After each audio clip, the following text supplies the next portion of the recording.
Saya tadi pangling lihat Pak Sekjen tuh, pakai pakaian daerah. Saya kira Pak Sekjen mau main silat tadi, Pak. Maka karena kita perlu melestarikan adat resam budaya daerah, izinkan saya antarkan ucapan saya ini dengan satu bait pantun. Boleh Pak Ketua ya? Pak Ketua boleh pantun? Oh Pak Ketua lagi ngobrol. Pantunnya gini, ibu-ibu membeli beras, beras dibeli di tengah pasar. Walaupun dalam suasana COVID-19, semangat kerja kita tak pernah pudar. Nah, itu pantunnya. Terima kasih Pak Menteri. Saya kira semua kementerian dan lembaga, arahan programnya ke depan sudah jelas dari Bapak Presiden. Dua hal, yaitu pertama, percepatan pemulihan ekonomi, yang kedua, reformasi sosial. Kalau kita bicara dua hal ini, tentu kaitannya sangat erat dengan penyediaan infrastruktur yang memadai. Kalau kita bicara ketersediaan infrastruktur, maka Kementerian Perhubungan punya kapasitas yang besar untuk melakukan itu. Maka walaupun pagu indikatif tahun anggaran 2021 ini tentu relatif terbatas, kita berharap benar-benar Pak Menteri benar-benar menskala prioritaskan program-program yang disampaikan, kegiatan-kegiatan yang disampaikan kepada kita, agar apapun yang dilaksanakan oleh Kementerian Perhubungan bisa benar-benar memenuhi kebutuhan aksesibilitas ekonomi, memperkuat interaksi sosial di masyarakat dengan baik. Mungkin saya secara garis besar saja, pertama saya juga ingin memberikan apresiasi. Saya lihat dari pagu anggaran 41 triliun lebih ini Pak, ada 3,2 triliun untuk pengembangan SDM. Saya yakin angka sebesar ini mungkin sebagian kecil digunakan untuk SDM di internal perhubungan, akan tetapi sebagian besar mungkin digunakan untuk pendidikan vokasi. Pendidikan vokasi ini tentu orientasinya ke masyarakat. Nah kalau bisa justru anggarannya lebih diperbesar Pak situasi seperti ini. Ke depan untuk membangun produktivitas, meningkatkan daya saing generasi kita. Nah karena kita bermitra Pak, karena kami punya dapil masing-masing, kalau bisa kita anggota DPR RI ini ikutlah memfasilitasi. Kita bisa mengikut sertakan generasi-generasi kita yang potensial di daerah untuk ikut serta dalam pendidikan-pendidikan vokasi ini. Dan kadang-kala pendidikan seperti ini jarang tersebar luas Pak ke daerah-daerah. Maka Bapak mesti menginstruksikan sampai ke tingkat bawah agar pendidikan-pendidikan vokasi ini benar-benar dibuka seluas-luasnya dan kita bisa ikut serta memfasilitasi itu. Kalau memungkinkan Pak, kalau ada program-program yang mungkin tingkat skala prioritasnya kurang, sebaiknya kita perbesar untuk pendidikan vokasi maupun peningkatan SDM di internal Kementerian Perhubungan. Itu pertama. Yang kedua, saya lihat hampir semua usulan kegiatan ini Pak adalah kegiatan-kegiatan pembangunan baru gitu. Tapi saya belum melihat ada sedikit pun usaha untuk revitalisasi, mengoptimalkan berbagai infrastruktur, aset-aset yang sudah dibangun oleh Kementerian Perhubungan, tapi hampir di semua provinsi banyak yang belum termanfaatkan. Padahal undang-undang anggaran itu mengisyaratkan bukan hanya output yang kita hasilkan, tapi setiap yang kita bangun infrastruktur itu harus memberikan trickle down effect ke masyarakat. Saya tidak usah jauh-jauh, saya contoh di Kepri saja Pak, ada namanya Pelabuhan Dompa, Pelabuhan Internasional Tanjung Berakit. Belum termanfaatkan. Saya kira di provinsi-provinsi lain masih banyak sekali. Saya saran ke Pak Menteri, alangkah baiknya Pak, prioritas anggaran ini digunakan untuk mengoptimalkan itu. Saya lihat persoalannya hanya karena mungkin persoalan operasional, persoalan aset, yang sebenarnya bisa didudukkan antara Kementerian Perhubungan dengan daerah.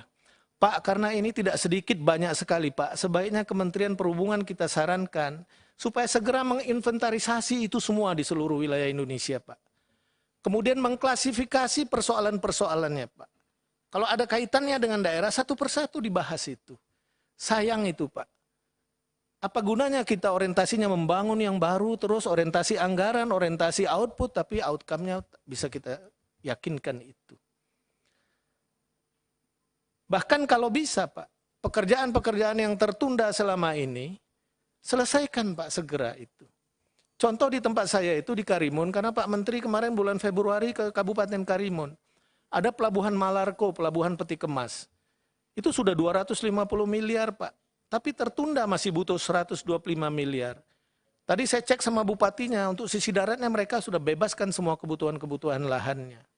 Padahal di sana potensi pengembangan industrinya luar biasa karena dekat dengan Singapura, memanfaatkan spillover efek Singapura. Sebaiknya itu diselesaikan Pak. Saya tidak tahu mungkin ada persoalan cacat konstruksi atau apa. Jangan nanti jadi problem karena proyek mangkrak Pak. Sebaiknya itu dianggarkan Pak dan diselesaikan. Walaupun mungkin kalau tidak bisa 1 tahun, 2 tahun. Yang penting itu selesai. Kemudian dalam bicara revitalisasi, banyak bandara-bandara yang membutuhkan tambahan landasan pacu. Mungkin itu bisa menjadi prioritas juga Pak Menteri. Seperti di Karimun itu baru 1.400 meter Pak. Baru pesawat-pesawat kecil yang Gulfstream kecil mungkin bisa turun. Tapi mereka masih butuh 600 meter dan Pak Menteri juga sudah tinjau itu. Pak, saya ingin sampaikan bahwa 3 kawasan perdagangan dan pelabuhan bebas Batam, Bintan, Karimun itu akan segera disatukan Pak. Menjadi satu kesatuan dengan fasilitas dan relaksasi yang sama. Hari ini Pak, buruknya hubungan Amerika dan China itu Pak. Kita sudah baca di berbagai media. 150 investasi akan ditarik oleh Amerika dan Jepang dari China. Kemana mereka?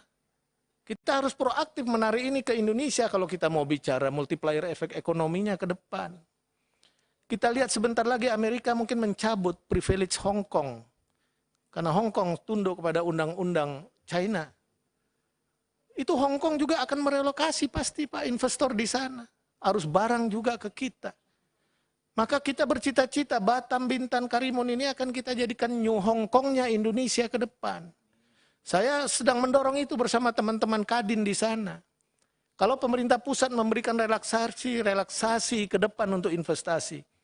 Daerah juga harus memberikan hal yang sama. Kita akan dorong daerah sesuai kewenangannya memberikan relaksasi itu.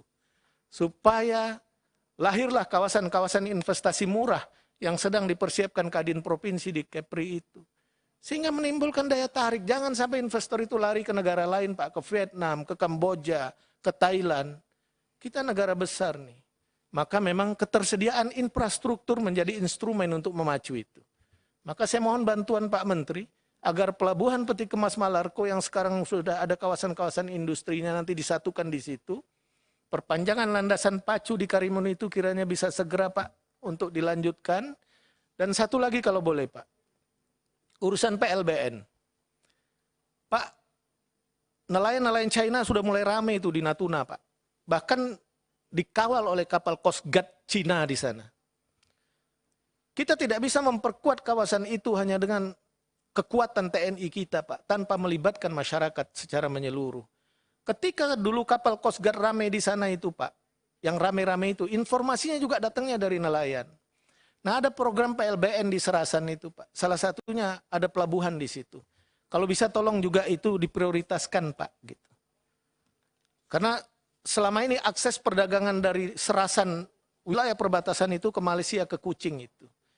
Nah, kita yakin kalau akses ekonomi itu terbangun dengan skala prioritas yang baik, mudah-mudahan Kementerian Perhubungan dapat apresiasi yang lebih baik ke depan. Tapi saya titip Pak, persoalan revitalisasi, persoalan optimalisasi aset-aset Kementerian Perhubungan yang ada di daerah, itu harus segera kita bahas bersama Pak. Kami memberikan dukungan kalau Bapak butuh anggaran itu, dibandingkan kita membangun mungkin instrumen-instrumen yang baru, yang mungkin analisanya belum cukup mendalam. Saya kira mungkin itu Pak. Dan terima kasih Pak Menteri, Bandara Tambelan, Pulau Tambelan saya sudah selesai Pak. Saya dulu masih Bupati mengusulkan itu, alhamdulillah selesai. Kemarin sudah uji coba, mudah-mudahan bisa segera diresmikan. Dan di situ ada ring island yang bagus, kita ingin ke depan itu bisa menjadi Maldivnya juga, salah satu Maldivnya Indonesia. Karena di sana punya potensi-potensi pariwisata yang besar. Pak, saya bilang Kepri itu 1 tahun 3 juta wisatawan asing datang ke sana. Kita akan dorong lagi ke depan Pak. mudah-mudahan bisa jadi lokomotif ekonomi Indonesia di bidang pariwisata ke depan. Saya kira demikian, terima kasih. Lebih dan kurang mohon maaf. Billahi taufiq wal hidayah. Wassalamualaikum warahmatullahi wabarakatuh.